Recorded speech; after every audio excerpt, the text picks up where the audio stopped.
watching the Mystical Green Beanie.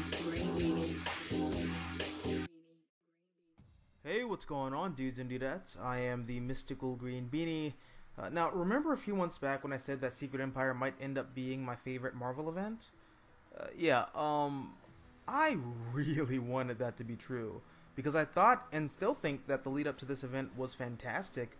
The Steve Rogers Captain America book was so well written, and from a narrative standpoint, it was such a fresh breath of air seeing this concept that Nick Spencer was crafting play out.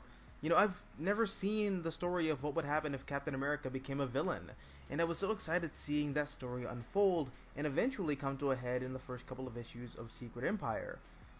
But then the middle of the event happened, and the story started to feel like it was spinning its wheels, and then Nick Spencer started to make creative choices that just felt unnecessary.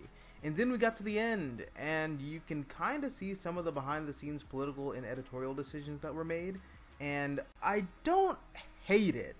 I know that the internet is very split on this event.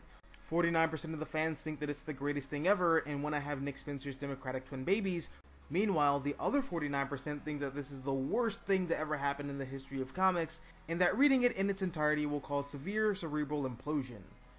Like, your brain will implode after reading Secret Empire, and there's just gonna be a black hole where your head used to be. And then there's the other 2% who are just in the middle somewhere. But like I said earlier, I don't hate it, but I can't claim that I love it either. I'm one of the people who are just in the middle, mostly due to outside forces, which, to be fair, are out of Nick Spencer's control, but I can't ignore them once I'm aware of them.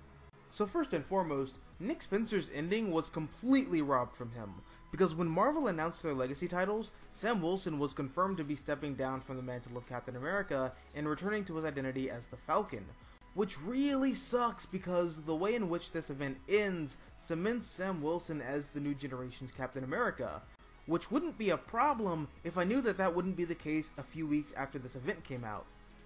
The second thing that really damages this event and Nick Spencer's story as a whole was how bloated it was. There's so much nonsense that goes on during this event, and it really feels like the story was stretched out further than it needed to be. And I'm sure it was, because it was originally supposed to be 8 issues. Then it got extended to 10 issues. Then it got extended to 10 issues in an Omega issue. And it just felt bloated and like it was spinning its wheels. And the last major issue that I have with this event was the fact that there's very clearly a specific reading order, and it just got hard to keep up with. Now, like I said, I don't hate this event, but I'm not over the moon for it like I want it to be. I'm somewhere in the middle, but I lean more towards the side of liking it as opposed to disliking it, because there's a lot of ideas and concepts that I thought were really well handled, and even though I don't 100% agree with Nick Spencer's political views, I thought the social commentary that he was delivering was very well written and very subtle, especially in an age where political commentary in comics seems to have forgotten the meaning of the word. But aside from his political message, I was a huge fan of the commentary that he was making about the state of Marvel's heroes as they were, and how they have been for the past 10 or so years, and how they're not heroes anymore. They're all petulant children who would rather fight each other than fight the bad guys. And it's that attitude that awarded Hydra Cap to slip under their noses undetected. And it's a commentary on how the good guys fighting each other will always lead to the bad guys winning.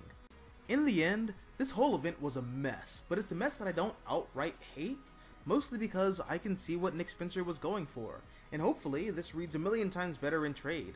Much like a lot of other events in recent years, the one that immediately comes to mind is Grant Morrison's Final Crisis, because that's another event that I remember trying to read, but then just rage quitting near the end, and after revisiting it a few months back, it's become one of my all-time favorite events in comics. So I hope with some distance I come to feel the same way about Secret Empire. But as it stands right now, it's not the worst thing I've ever read, and it's certainly not the worst thing I've ever read from Marvel. I'd much rather read this than Civil War 2. Hell, I'd much rather read this than the original Civil War.